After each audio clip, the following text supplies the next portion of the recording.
Sampai hari ini saya belum menerima respon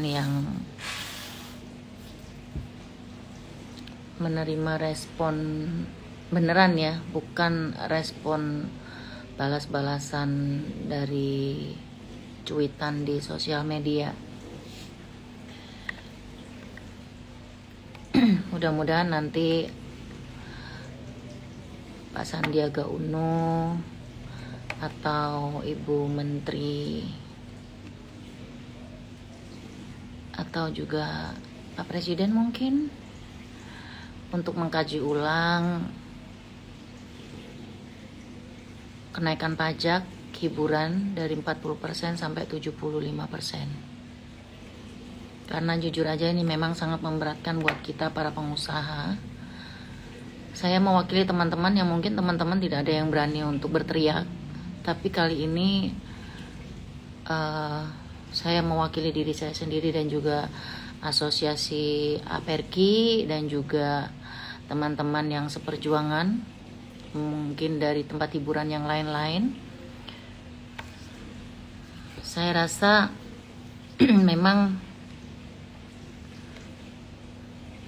kita harus bersuara bersama, karena gimana ya, 25% aja sebenarnya udah berat banget tuh. Kadang-kadang tamu aja ngomel-ngomel, ngedumel gitu. Sebenarnya salah satu yang harus nanti dibikin undang-undangnya atau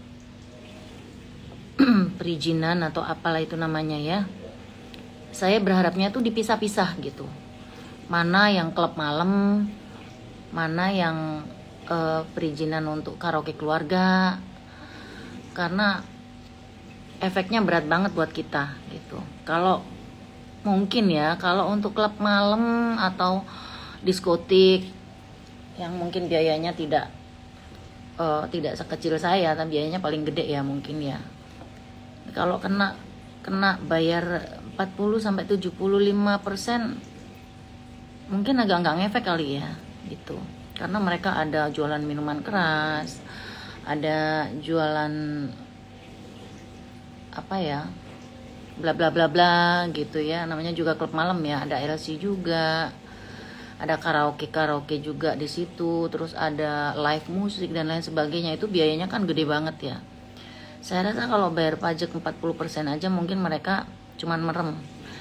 Bedanya kalau karaoke keluarga seperti yang saya bangun sama teman-teman, itu kita tidak menyediakan LC, kita cuman waiters. Jadi pegawai-pegawai saya itu rata-rata juga SMP yang bantu anak-anak yang kadang-kadang orang tuanya memang nggak mampu dan memang nggak bisa masuk di pabrik gitu. Jadi yang kami rekrut di Inul-Vista itu juga rata-rata anak SMP, SMA.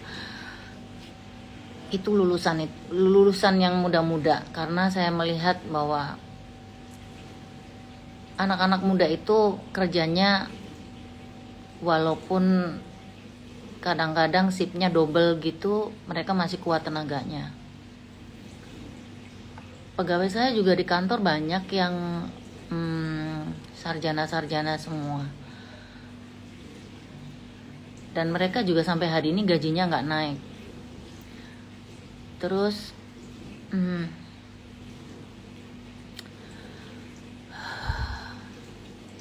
ini ya, saat pandemi kemarin itu kan 2,5 tahun ya, berat. Jadi itu pun aja pada saat tahun pertama ketika pandemi, saya masih rekrut karyawan saya. Sebagian yang kerjanya udah 5 tahun lebih ke atas, mereka nggak berhenti, mereka tetap kerja ngangetin audio di karaoke. Mungkin ada kerjaan-kerjaan lain dan aku masih ngasih gaji sama mereka. Gajinya itu ada yang 60%, ada yang 40%, ada yang 50%, ada yang ya sekitar itulah. Kita nggak bisa bayar penuh. Dan pada saat di tahun kedua itu udah mulai habis-habisan saya punya duit. Saya mikir saya aja yang duitnya kecil aja udah berat ya, tapi nggak tahu lagi kalau orang yang duitnya triliunan. Mungkin kalau pandemi nggak ngefek kali ya gitu. Tapi itu bagi saya berat banget, karena saya sebagai tenan, sebagai penyewa di mall, itu juga kadang-kadang sewa mallnya aja mereka tidak ada tidak ada keringanan gitu. Asal kalian tahu, kita masih bayar utang, masih bayar cicilan, karena kalau 2,5 tahun sewa mall ketika tutup kita tetap harus disuruh bayar, itu berat banget. Bayangkan itu satu, ini bukan satu loh, saya punya karaoke banyak banget.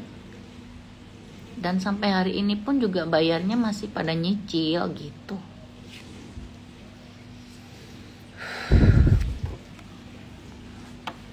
Itu mungkin kerjaan saya ini bisnisnya manual ya, beda sama bisnis-bisnis gede yang udah dibangun yang gede banget gitu. Kalau saya mah bisnisnya bisnis karaoke kayak gini kan memang duitnya juga bukan duit orang lain yang nempel ke saya, nitip, invest atau apa, enggak gitu.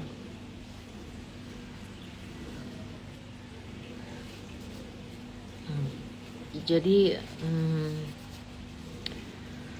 ketika pandemi kemarin itu juga, ketika buka, teman-teman saya banyak yang mengeluh di asosiasi. Bahkan ada beberapa karaoke merek lain, merek nama artis teman saya juga gitu, saya take over karena memang nggak bisa dilanjutkan lagi gitu ya. Take overnya ya murah, karena sebenarnya niatnya mau nolong, karena karaoke sendiri saja mau buka juga udah berat gitu. Jadi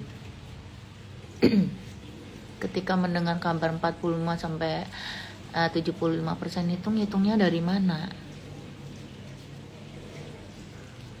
gitu. Sedangkan 2,5 tahun pandemi aja saya suntik dana gitu, ngabisin duit berapa puluh miliar pun juga nggak akan bisa masih belum bisa mengembalikan, karena 1 tahun berjalan ini 10% aja keuntungan tidak ada sama sekali. Bahkan pendapatannya itu diputer-puter buat bayarin tenan, buat bayarin kita bayar sewa mall dan lain sebagainya. Terus banyak juga yang bilang, wah makan itu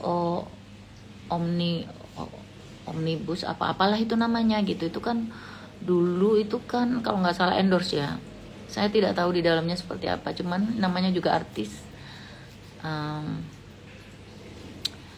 Tidak melihat apa isi di dalamnya yang terlalu dalam. Pokoknya oleh duit, alhamdulillah iso bayar listrik gitu ya. Oke, kita bahas kembali yang ada yang bilang untung meneng wae. No, ini saya kasih tahu ya, saya 17 tahun dari tahun 2005 saya buka karaoke pertama di Kelapa Gading. Saya ada untung, tapi untungnya nggak saya ambil. Saya bukan buat invest lagi, buat ekspansi, buka lagi, nyari orang untuk sharing partner kayak gitu. Akhirnya dari saya punya 10 pegawai di kantor, akhirnya bisa sekarang tuh 100 orang di kantor pusat ya. Tapi kalau karaoke-nya dulu itu bisa sampai 140 cabang sebelum COVID. Nah sekarang ini udah paling cuman yang operasional tuh sekarang 60 sampai 70 outlet. Dan itu karyawan tuh udah susut jauh, dari kalau nggak salah dari 8.000 orang itu sekarang udah susut dari 5.000 sampai 6.000-an lah gitu.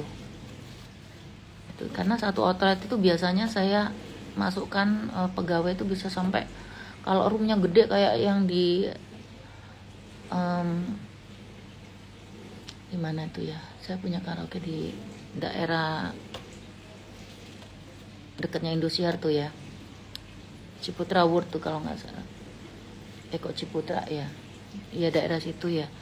Itu tuh gede banget roomnya bisa sampai 70. Sama yang kebakaran dulu tuh, yang di Manado tuh, itu pegawainya kan banyak banget tuh ya, bisa sampai 60. Aturan Perda kadang-kadang seminggu, kayak waktu di Cilegon kalau nggak salah dulu itu hari Kamis atau hari Jumat harus libur kayak gitu. Jadi efektivitas operasional tempat hiburan saya itu tidak full 12 bulan loh gitu. Tapi saya ngasih gaji karyawan, apalagi tambahan THR dan lain sebagainya. Orang-orang tuh nggak mikir sampai ke situ, mikirnya karaoke Inul Vista rame gitu. No, saya sampai hari ini bertahan karena saya melihat karyawan saya itu semua happy ikut saya. Gitu. Saya bisa makan, saya bisa beli apapun gitu. Tapi perlu kalian ketahui, saya tidak pernah ngambil uang saya yang di karaoke. Saya itu kalau mengambil uang profit atau keuntungan di karaoke itu ya mikirnya itu 1000 kali berat, karena perusahaan saya itu bukan perusahaan gede. Usaha saya itu usaha kecil-kecilan karaoke ini gitu. Tidak sebesar orang-orang yang sekarang jualan kosmetik atau apapun itu, yang saya nggak tahu ya, tiba-tiba punya uang triliunan, duitnya akeh, bisa beli mobil. Saya itu mobil aja nggak punya. Kemarin itu anak saya itu sekolah bolak-balik mogok mobilnya, makanya saya beli itu, cicilan semua. Jadi kalau ngomongin karaoke mah, sejauh 17 tahun saya bangun karaoke itu nggak ono untung saja nih, cuman karena saya bertahan. Tanya saja sama teman-teman saya yang sudah pernah franchise di tempat saya, nggak ada untung. Mereka malah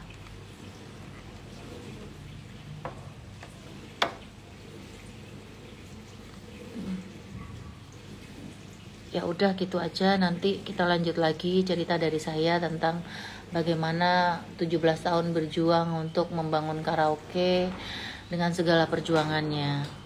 Jadi untuk kali ini juga saya jelaskan, kalian tidak perlu membuli saya karena saya berdiri sendiri, bukan berdiri di antara cawapres 1, 2, 3 yang saat ini lagi berkompetisi. Saya berdiri di belakang anak-anak saya 5.000 orang yang berharap hidupnya tidak akan saya PHK. Gitu. Saya bisa punya apapun juga. Itu hasil dari kerja keringat saya menyanyi. Kalau dari karaoke sampai hari ini itu saya nggak berani ngambil duit, karena kalau saya ngambil duit belum tentu bulan depan itu pegawai saya itu takutnya ada yang belum tak kasih gaji gitu. Jadi mudah-mudahan komentar saya kali ini bisa dipahami. Kalaupun ada dari buzzer-buzzer yang berusaha harus ngomong begini sama saya, begitu sama saya di lapak saya, kalian salah besar gitu. Saya berdiri sendiri mewakili usaha saya yang merasa keberatan 40% dan sampai 75%. Mudah-mudahan ini Pak Sandiaga Uno kalau dengar saya ngomong begini, Pak, kalau bisa dikaji ulang, direvisi ulang, karena berat Pak, karaoke saya juga nggak seramai dulu lagi. Teman-teman saya yang dulu ngikutin karaoke juga semuanya juga udah pada assalamualaikum, udah banyak yang tutup juga gitu. Karyawan saya juga masih banyak yang kemarin tuh sampai nangis-nangis minta supaya jangan sampai ditutup karaoke-nya gitu. Tapi sebenarnya saya kalau mau nutup juga aset saya hilang Pak, duit saya juga hilang gitu. Sedangkan tanggungan saya juga besar gitu. Tidak bisa menghentikan karyawan juga, harus punya aturan juga kan Pak. Kalau menyelesaikan karyawan itu kan juga nggak mudah. Jadi buat teman-teman semuanya saya mengucapkan terima kasih. Speak up saya sudah sampai jadi trending kemarin, walaupun ada pro dan kontra di dalamnya, tapi saya berterima kasih sekali karena walaupun direspon di sosial media. Mudah-mudahan ini berkelanjutan, ada titik temu yang baik, karena mungkin bukan saya aja yang merasa keberatan, tapi banyak orang yang merasa keberatan juga di dunia hiburan yang lain. Jadi ini mohon menjadi salah satu agenda untuk bisa dibikin kajian ulang, Pak. Itu. Terima kasih sudah menonton. Jangan lupa subscribe Males Baca Berita for more updates.